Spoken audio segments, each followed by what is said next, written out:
High, good morning. কেমন আছে সবাই? আশা করি সকলে ভালো আছে, সুস্থ আছে, আর আমরাও কিন্তু ভীষণ ভালো আছি। আর চলে এসেছি রান্নাঘরে। এখন এই মুহূর্তে হচ্ছে দুধ গরম করছি। এই যে গরম বলতে দুধটাকে ফুটিয়ে রাখছি। কালকে যেহেতু দুধ নেওয়া ছিল, পরি একদমই খাইনি, আর আমি তো দুধ খাইনি। যাই হোক, একটু চা খেতে ভালোবাসি, আদার্স ভালোবাসি না। আর এদিকে গরম জল বসিয়ে দিয়েছি, সকালবেলা খাবো বলে। এত পরিমাণে জল ঠান্ডা কি বলবো, না ট্যাঙ্কির জলে হাত পা ধুতে পারছি, না ব্যারেলের জল খেতে পারছি, প্রচণ্ড ঠান্ডা। আজকে মানে কালকে রাতের থেকে কিন্তু ভীষণ ঠান্ডা পড়েছে। তো যাই হোক বন্ধুরা, তোমাদের দিকে কেমন ঠান্ডা পড়েছে গো? এই ঠান্ডায় কেমন লাগছে কাজকর্ম করতে?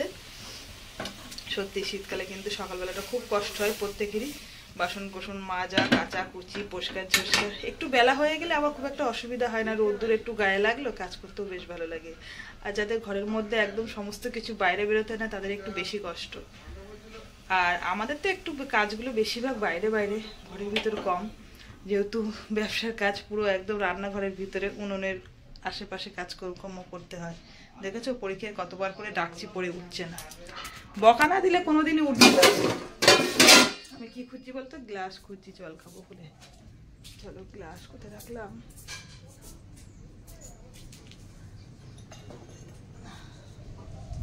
ওদের দাদাকে জল দিলাম, জল খেয়ে বাজারে চলে গেল। ও তো সকালে চা খায় না, এক গ্লাস জল আর একটা বিস্কুট, এই হচ্ছে সকালের খাবার। আর এখন একটু চা করবো, বাবাকে চা দেবো, আর আমি একটু চা খাবো। আর পাউরুটি রয়েছে এই যে, সঙ্গে গোল পাউরুটি, বাবা একটা আমি একটা খাবো। একটু জলটা উষ্ণ উষ্ণ গরম খেলে, ঠান্ডা জলে যতটা খেতে ভালো লাগে গরম জলে কিন্তু যতটা ভালো লাগে না। কিন্তু কিছু করার নেই, একদম খাওয়া যাচ্ছে না, প্রচুর ঠান্ডা। একটু মিশিয়ে নিয়ে খেলে কি খুব একটা অসুবিধা হবে না। ঠিক আছে।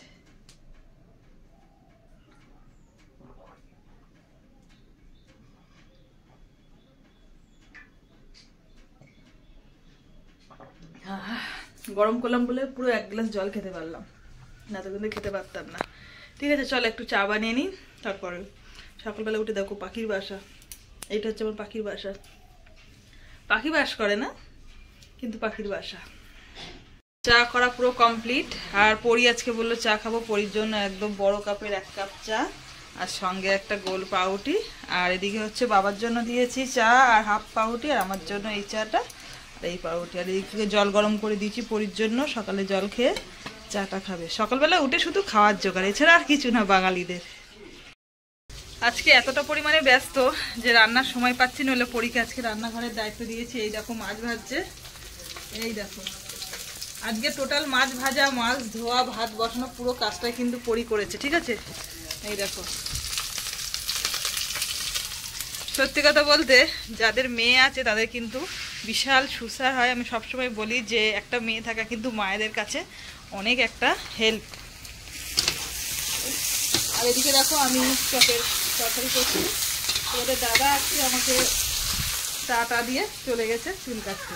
হ্যাঁ বল, হয়ে গেছে? মাছটা ঢাকা দিয়ে রেখেছিস? ঢাকা দিয়ে রাখ, বিড়াল খেয়ে নেবে তো। ফুলকপি দিয়ে মাছের ঝোল বানাবো আজকে। এতক্ষণ দাঁড়িয়ে দাঁড়িয়ে লঙ্কা কাটছিলাম। ঠিক আছে, এই দেখো লঙ্কা কাটলাম।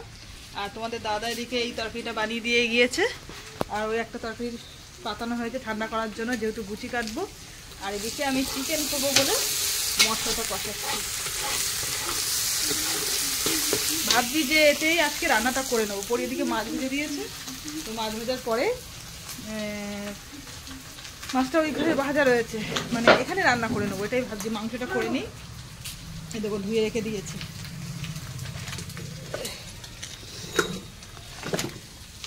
কি করবি এখন? ফোন দেখবি? মানে ফোন দেখা এত নেশা, আমি যদি ফোনটা নিয়ে একটু ভিডিও বানাই, ও অপেক্ষা করে থাকে কখন আমি ভিডিওটা অফ করবো, ফোনটা নিয়ে দেখবে। মানে আর কটা দিন, মানে 2 তারিখ থেকে স্কুল খুলবে, তাই তো? তারপরে থেকেই খেলা শুরু, চালু আরম্ভ হয়ে যাবে ওদের। আর 1 সপ্তাহ বাকি মনে হয়। বাবা কত বড় একটা বিপদ ঘটছিল আজকে। খুনটি যদি পায়ে পড়তো না। 1 সপ্তাহ নেই, 1 সপ্তাহ নেই, তাই তো? 2 তারিখ থেকে তো স্কুলে যেতে বলা যেত, তার মানে কি 2 তারিখ থেকে ওদের শুরু হয়ে যাবে, চালু শুরু আরম্ভ হয়ে যাবে। আর আজকে সকালবেলা টিফিন বলতে চা করেছিলাম, পাউরুটি খেয়েছি, ও খেয়েছে। কেউ কিছু খাবে না, কেক ছিল, কেক খাওয়া হয়েছে। আর একটু পরেই তো রান্না হয়ে যাবে, একেবারে খাওয়া দাওয়া করে দোকানে বেরোবো। সেই কারণে শীতকাল পরেই তেমন একটা সকালে খাওয়া নিয়ে অতটা চিন্তা নেই। ও অপেক্ষা করে রয়েছে তখন ফোনটা দেবো, পরে এবার আসছি। তোমরা যদি সমাধির হাতে রান্না খেতে চাও, সমাধি রান্নাঘরের হিসেবে চলে আসো। চিকেন কষা, কিন্তু এটা কিন্তু কষা দেবো না, এটা চপ বানিয়ে দেবো। এখন চপের জন্য মাংসটা কষানো হচ্ছে। আর আমি তো মনে করি যে রান্নাটা হচ্ছে মনের ব্যাপার। মন থেকে যদি রান্না করা যায় সব রান্নায় কিন্তু ভালো হয়। কিন্তু আমার মনে হয় বিশেষ করে আমার মাংসটা তো রান্না করতে ভীষণ ভালো লাগে। আর মাছের তরকারি মোটামুটি পারি, খুব ভালো পারি, কিন্তু চিকেনটা কিন্তু সত্যি খুব ভালো করি, কারণ আমি নিজে রান্না করে নিজের ভূমিকাটাই করছি। পরি বলো আর পরির পাখা বলো, এরা দুজনেই কিন্তু আমার হাতে মাংস দিতে খুব ভালোবাসে। এখন যেহেতু আমাদের খুব একটা মাংস মানে হয় না করা, আমরা মাংসটা একটু কম খাচ্ছি। আমরা আমাদের এত পরিমাণে ধোয়া দিচ্ছি, কী বলবো, একটু উত্তরের দরজাটা খোলা আছে, হাওয়া আছে, তো একদম একটু ভালো না। যাই হোক, তোমরা যদি খেতে চাও আমার হাতে চিকেনের কষা, যেহেতু কষা করে তারপরে তো চপ করা হয়, একদিন আসতে পারো, তোমরা পেয়ে যেতে পারো আমার হাতে চিকেন কষা। এইমাত্র স্নান করে উঠলাম, স্নান করে উঠে চলে এসেছি আবার সেই রান্নাঘরে। আমার একদম ফেমাস জায়গা এটা, কিন্তু আমার ফেমাস জায়গা, মানে সারা দিনটা কিন্তু আমার এখানেই কাটে। তার সঙ্গে পরীকেও সঙ্গে নিয়েছি, যেহেতু আর একটা সপ্তাহ বাকি আছে স্কুল খুলতে, তারপরে কিন্তু আমার একা একা বসেই রান্নাঘরে কাঁদতে হবে, কিছু করার নেই। এখন প্রচুর হেল্প করে দেয়, যতক্ষণ পর্যন্ত বাড়িতে থাকে টুকিটাকি কাজ কিন্তু করতেই থাকে।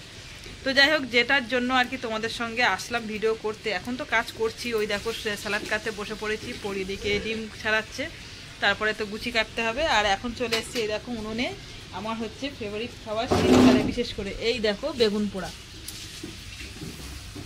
রান্না করার পরে উনুনে আগুন ছিল, আগুনে একদম দিয়ে দিয়েছি 3টে, আর একটা পোড়ানো হয়ে গিয়েছে, মোট 4টে দিয়েছি জানো তো। এই দেখো শীতকালে কিন্তু ফেমাস আমার কাছে বিশেষ করে। আর এটা কিন্তু খাবো রাতে, মানে রুটির সঙ্গে। এখন যেহেতু আগুন আছে বলে দিয়েছি, এটা একটু গরম গরম খেলে ভালো লাগে, আর বিশেষ করে গরম গরম খেতে পছন্দ করি আমি, সব জিনিসই তোমরা জানো। তো রাতে আর গরম হবে না, আগুনও নেই, তো সেই কারণে অনেকে হয়তো গ্যাসে পুড়িয়ে এটা করে, কিন্তু আমার তো মনে হয় গ্যাসে পুড়িয়ে খাওয়ার থেকে এটা কিন্তু আগুনে পুড়িয়ে খেলে বেশি টেস্টি লাগে। আর সঙ্গে কাঁচা টমেটম যদি একটু পোড়া দিতে পারো, কাঁচা টমেটম আজকে আর দিন আগের দিনকে দিয়েছিলাম, আর পাকা টমেটোও দিতে পারো, তার সঙ্গে পেঁয়াজ লঙ্কা ধনে পাতা, আর জমে ক্ষীর। এখনই জিভে জল চলে আসছে আমার, যারা তোমাদের জন্য এক্ষুনি খাই। যাই হোক, এক্ষুনি হবে না, কেননা সময় নেই। আর রুটি খাবো যেহেতু রাতে, ভাত দিয়েও কিন্তু বেশ ভালো লাগে। এখন আমরা ভাত খাইনি, ভাত দিয়ে খেলেও ভালো লাগবে। তো যাই হোক, এখন দোকানের কাজ করব, বেশি কথা বললে আমার দেরি হয়ে যাবে। চেষ্টা করব যতটা পারবো তোমাদের সঙ্গে সারাদিন একটু একটু করে গল্প করার জন্য, ঠিক আছে। পরে কিন্তু তাড়াতাড়ি করে ডিমটা ছাড়িয়ে নিচ্ছে, কেন জানো তো? বলতে পারবে কেন তাড়াতাড়ি ছাড়িয়ে নিচ্ছে? ফোন দেখবে তাই। ওর কিন্তু খাওয়া হয়ে গেছে, আমরা একসঙ্গেই খাই এখন যেহেতু স্কুলেও ছুটি। আজকে খেয়ে নিয়েছে, সকালবেলা তেমন একটা কিছু খায়নি, ওই চা পাউটি খেয়েছিল বলে তাড়াতাড়ি করে স্নান করে ভাত খেয়ে নিল। আর আমরাও খাবো, একেবারে কাজবাজ সেরে খাওয়া দাওয়া করবো, ঠিক আছে। চলো আবার তোমাদের সঙ্গে সেই রাতে এসে গল্প করব। পরের দিন তো অনেকটাই ডিম ছাড়ানো হয়ে গেছে, এই দেখো, আর বেশি নেই, আর অল্প আছে, তাই তো? অল্পই তো আছে। চলো এখন পরির সঙ্গে বেশি গল্প করলে আমারও কাজে লেট হয়ে যাবে। দেখো আমি এদিকে গাজর পুছিয়ে নিয়েছি, আর এদিকে শসা কাটবো বলে বসে রয়েছে। আর তোমাদের দাদা দিকে স্নান করছে, ঘপ ঘপ ঘপ ঘপ করছে, জলের আওয়াজ হচ্ছে, ঠিক আছে।